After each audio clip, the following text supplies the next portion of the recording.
Goodness, watch this, watch this. This is really cool. Oh my fucking god. Proceed! Let's go! 5 man!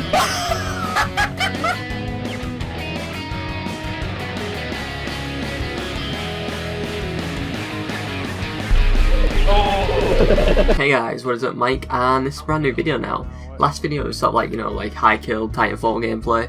So this one's going to be slightly less high kills. I'm probably going to be using the twin barreled SMG because I really enjoyed that yesterday when I was using it in this week's beta. So probably going to use that in this on the new map on forward based Kodai, is it? I think so. Anyways, this video, it's all about talking about kind of like, should you buy Titanfall 2, should you not? Maybe, maybe not, and to be fair, I still don't know that question myself, so I'm going to actually make my mind up by the end of this video, and I hope you guys enjoy, so just stay tuned and listen to the whole thing if you really want to know more about Titanfall 2. So the first major thing that I'm going to get into is the movement system. Now, the movement system, in my opinion, in this game is a lot better than the first one. Now, it is better, but it isn't better at the same time. So the first one, I thought the movement system was a lot more fluid, and you could climb buildings a lot easier, but I think that has something to do with the map design, so we'll leave that for the next topic. But the movement system in this game is very good compared to other futuristic advanced movement games. So in this game, unlike if you take like a Call of Duty series like Advanced Warfare or Black Ops 3, when you try and use the jetpack in that game, it is very easy to shoot people using it.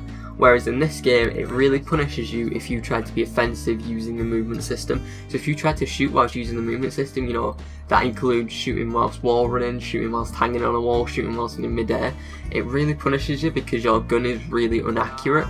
Even though the guns in this game are really accurate anyways, they become really inaccurate when you're trying to do stuff like wall running, boost jumping in the air, and wall hanging. So just keep that in mind, that the movement system is good in that way because it stops people from using the movement system as a combat mechanic.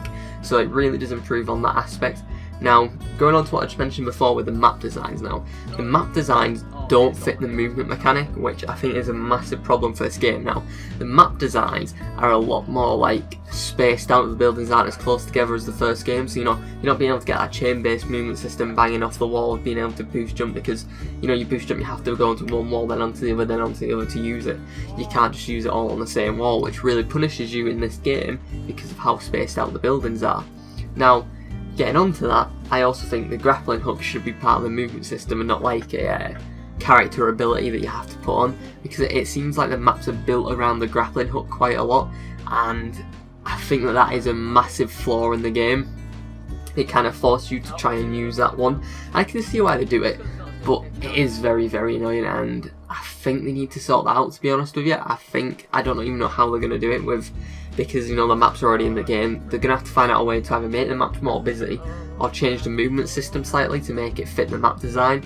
So it could just be the maps in the alpha though, but I don't think it is. Now, getting on to the next one, I kind of touched on it a little bit a minute ago, and that is gun balance.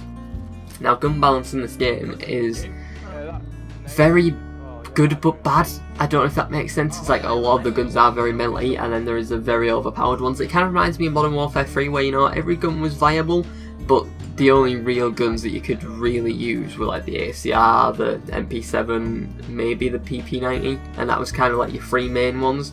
Now, you can use the other guns, but the R201 in this game it's so good.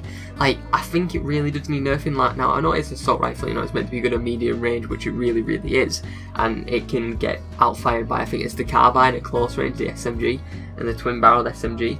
I'll get onto that twin barreled SMG in a minute, but I think the R201 carbine, it really does need bringing down slightly at certain ranges, because it is very, very strong.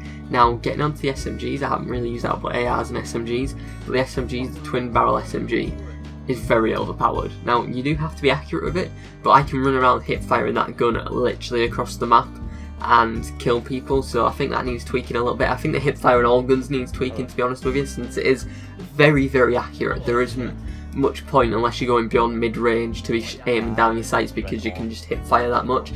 Now, getting onto that aiming down sights as well, I think the auto aim is very strong in this game, and it needs turning down, because I know it makes it easy for new players and stuff in this game. It's very easy for new players, and very, very, very easy for experienced players.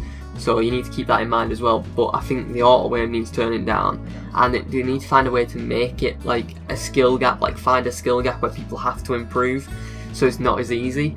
Now I don't really understand how they're going to do that, but Titans are, I don't think it should be Titanfall, because Titans just don't seem good in this game. Like the first Titanfall, you know, every second you've Titanfall. This game, it doesn't seem to be as much, and it seems to be like the enemy team always get all their Titans at once, like the late stage of the game, which kind of slows things down when the other team doesn't. But I understand where that's coming from. It just doesn't seem like the Titans are something important in this game. Like I don't even get in mine now. I just leave mine on autopilot, even without the autopilot being able to be more accurate thing on. I just let it be on autopilot and do whatever it wants to do, you know.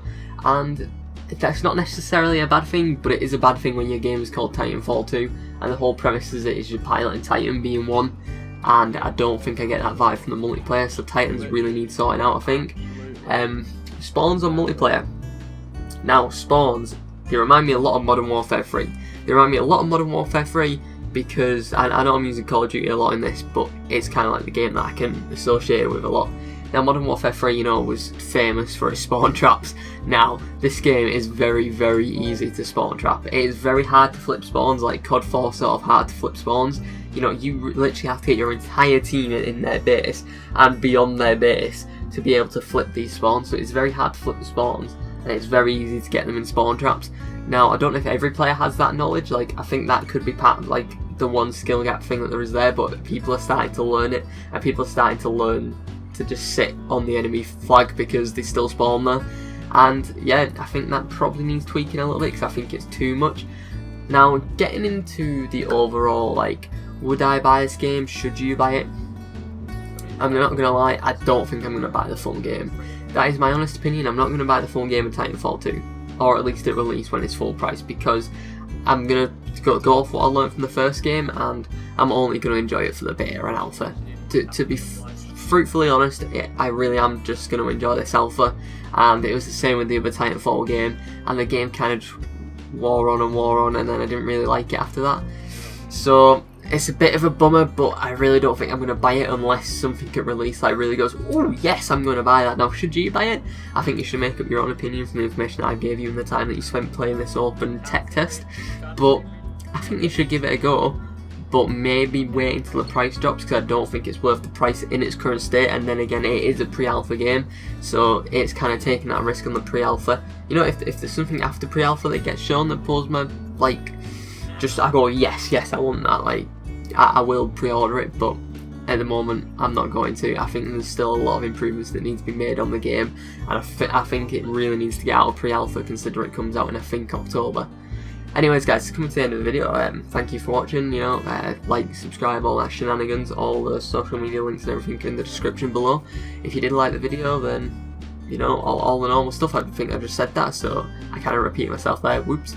So yeah, guys, I shall see you in, oh actually no, I won't see you in the next video, because the next video is a Titanfall 2 montage that is out tomorrow. So stay tuned for that, and I shall see you guys in the next video on Tuesday, Monday, something like that. Goodbye.